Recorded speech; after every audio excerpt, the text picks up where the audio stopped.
당신은 변명할 수 없습니다. 네? 갑자기 무슨 소리냐고요?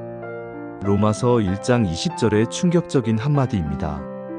그러므로 그들이 핑계하지 못할지니. 2000년 전 사도 바울은 지금 이 시대를 사는 우리에게 정확히 이렇게 말하고 있습니다. 안녕하세요. 오늘도 은혜 말씀입니다. 오늘 하루도 정말 수고 많으셨습니다.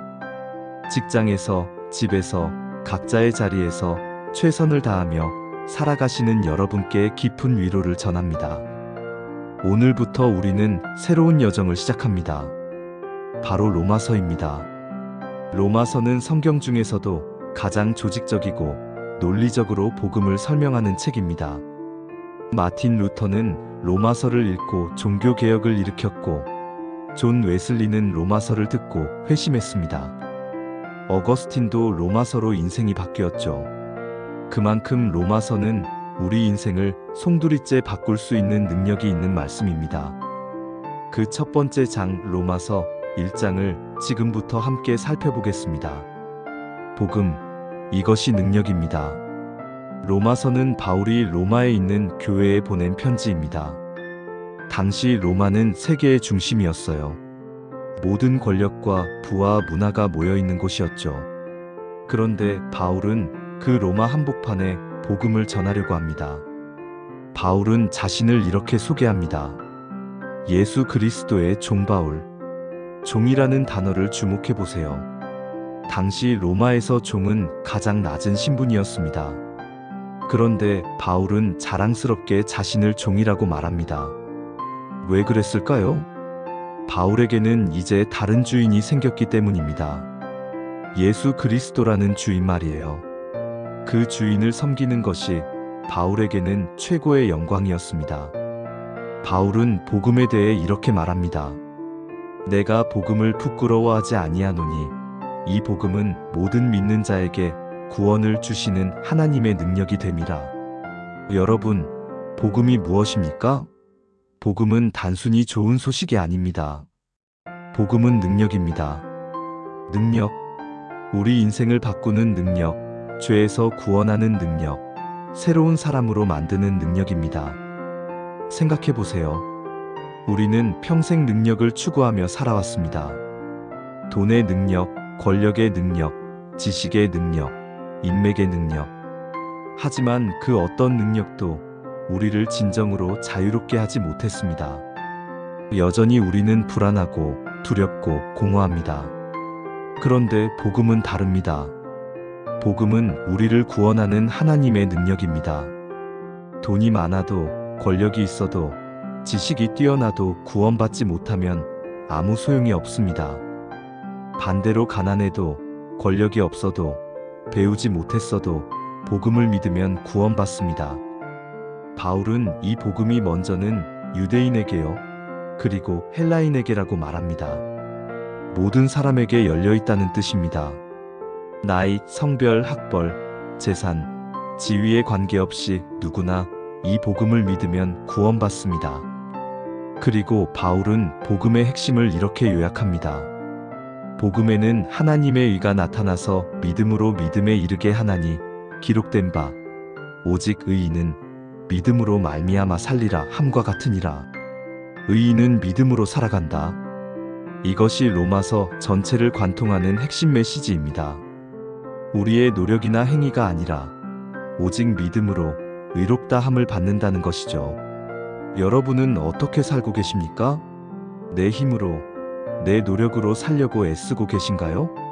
오늘 이 말씀이 여러분께 위로가 되기를 바랍니다. 우리는 믿음으로 삽니다. 예수 그리스도를 믿는 그 믿음으로 말입니다. 하나님의 진노가 나타나다. 그런데 바울은 갑자기 분위기를 바꿉니다. 복음의 능력을 말하다가 이제 하나님의 진노를 이야기하기 시작합니다. 하나님의 진노가 불의로 진리를 막는 사람들의 모든 경건하지 않음과 불의에 대하여 하늘로부터 나타나나니. 하나님의 진노. 요즘 시대에 이 단어를 듣기가 쉽지 않습니다. 많은 사람이 하나님은 사랑이시니까 진노하실 리 없다고 생각합니다. 하지만 바울은 분명히 말합니다. 하나님의 진노가 나타난다고 말이죠. 그렇다면 하나님은 왜 진노하실까요? 무엇이 하나님을 그토록 분노하게 만드는 걸까요? 바울은 말합니다. 불의로 진리를 막는 사람들에게 하나님의 진노가 나타난다고요. 진리를 아는데도 불의를 행하는 사람들, 하나님을 알면서도 하나님을 부인하는 사람들에게 진노가 나타난다는 겁니다. 그러면서 바울은 놀라운 말을 합니다. 하나님을 알만한 것이 그들 속에 보임이라 하나님께서 이를 그들에게 보이셨느니라. 무슨 뜻일까요? 모든 사람이 하나님을 알 수 있다는 뜻입니다. 어떻게요? 창조 세계를 통해서입니다. 창세로부터 그의 보이지 아니하는 것들 곧 그의 영원하신 능력과 신성이 그가 만드신 만물에 분명히 보여 알려졌나니 아침에 떠오르는 해를 보세요.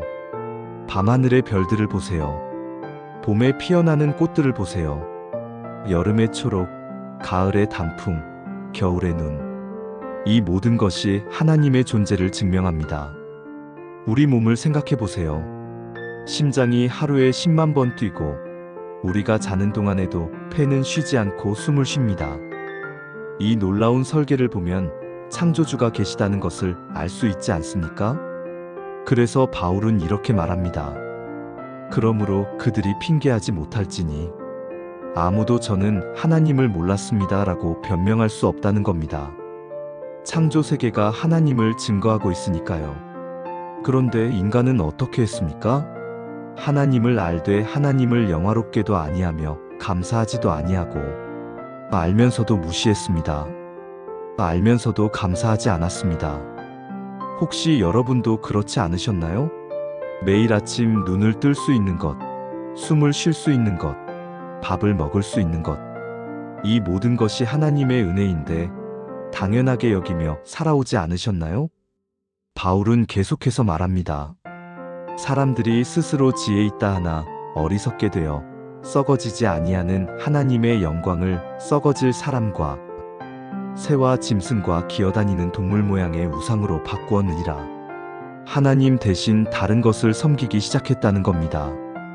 옛날에는 나무나 돌로 만든 우상을 섬겼다면 오늘날 우리는 무엇을 우상으로 섬기고 있을까요? 돈, 권력, 명예, 성공. 이것들이 우리 시대의 우상이 아닐까요? 하나님보다 이것들을 더 사랑하고, 더 추구하고, 더 의지하며 살아가고 있는 건 아닐까요? 우리 안의 죄 목록. 그래서 하나님은 어떻게 하셨습니까? 바울은 3번이나 반복해서 이렇게 말합니다. 하나님께서 그들을 그들의 마음의 정욕대로 더러움에 내버려 두사 내버려 두셨다. 이것이 하나님의 진노입니다.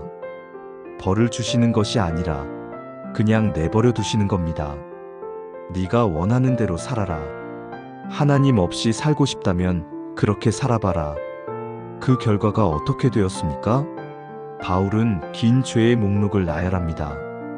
모든 불의, 추악, 탐욕, 악의가 가득한 자요, 시기, 살인, 분쟁, 사기, 악독이 가득한 자요, 수군수군하는 자요, 기방하는 자요, 하나님께서 미워하시는 자요, 능욕하는 자요, 교만한 자요, 자랑하는 자요, 악을 도모하는 자요, 부모를 거역하는 자요, 우매한 자요, 배약하는 자요, 무정한 자요, 무자비한 자라. 읽기만 해도 숨이 막힙니다.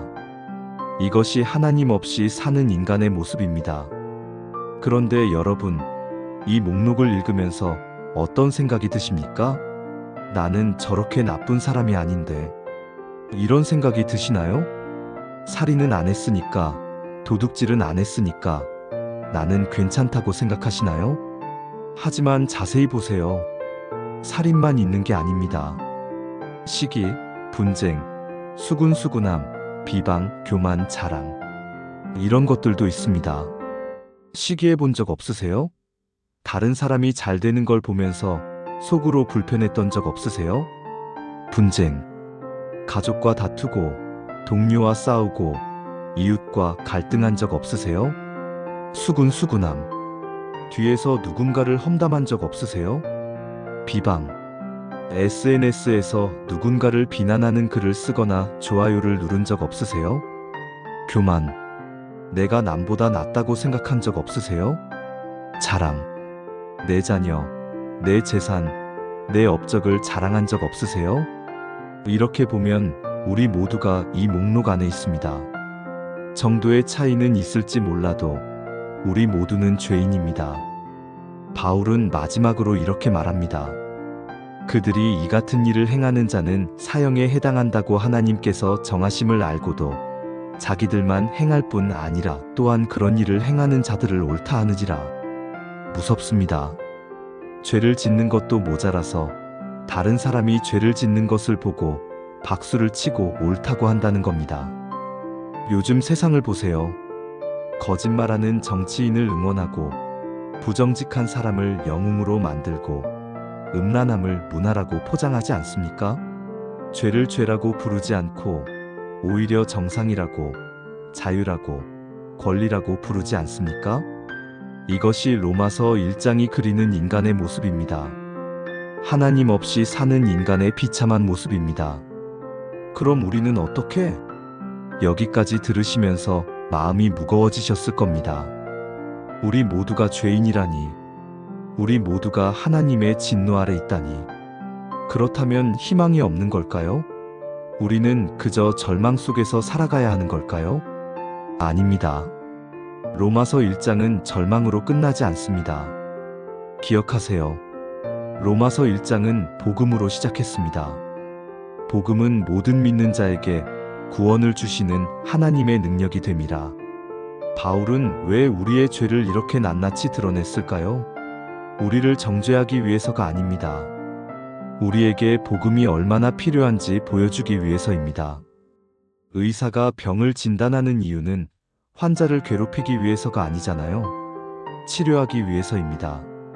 마찬가지로 바울이 우리의 죄를 드러내는 이유는 우리를 심판하기 위해서가 아니라 치료하기 위해서입니다. 그 치료약이 바로 복음입니다. 예수 그리스도의 십자가입니다. 우리는 죄인입니다. 우리 스스로는 하나님 앞에 설 수 없습니다. 변명할 수 없습니다. 하지만 예수님이 우리를 위해 십자가에서 죽으셨습니다. 우리의 모든 죄를 대신 짊어지시고 죽으셨습니다. 그래서 이제 우리가 예수님을 믿으면 우리의 모든 죄가 용서받습니다.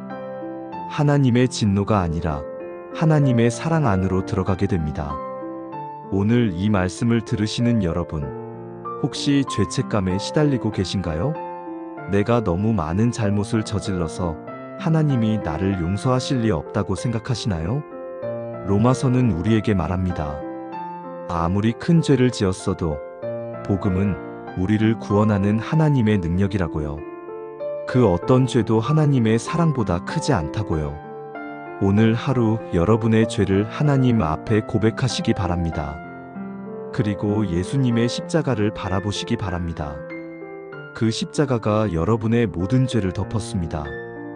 이제 여러분은 의인입니다. 믿음으로 의롭다함을 받은 의인입니다. 로마서 1장은 우리에게 두 가지를 보여줍니다. 첫째, 우리의 죄가 얼마나 심각한지. 둘째, 복음이 얼마나 놀라운지. 우리의 죄가 크면 클수록 복음의 은혜도 그만큼 더 크게 느껴집니다. 다음 시간에는 로마서 2장을 함께 보겠습니다. 로마서 2장에서는 남을 판단하는 우리의 모습을 다룹니다. 계속해서 함께 로마서를 통해 복음의 능력을 경험하시기 바랍니다. 오늘 말씀이 여러분에게 위로가 되고 힘이 되었다면 구독 버튼과 좋아요 버튼을 눌러주세요. 그리고 알림 설정까지 해두시면 새로운 말씀이 올라올 때마다 가장 먼저 만나보실 수 있습니다. 이 은혜로운 말씀을 주변의 소중한 분들과도 나눠주세요. 여러분의 가족, 친구 중에 복음이 필요한 분들이 계시다면 이 영상을 공유해주세요. 댓글로도 여러분의 마음을 나눠주시면 좋겠습니다. 오늘 말씀을 통해 받은 은혜, 마음에 새겨진 깨달음을 함께 나눠주세요. 다음 시간에 또 만나요. 그때까지 하나님의 은혜와 평강이 여러분과 여러분의 가정에 충만하시기를 기도합니다. 감사합니다.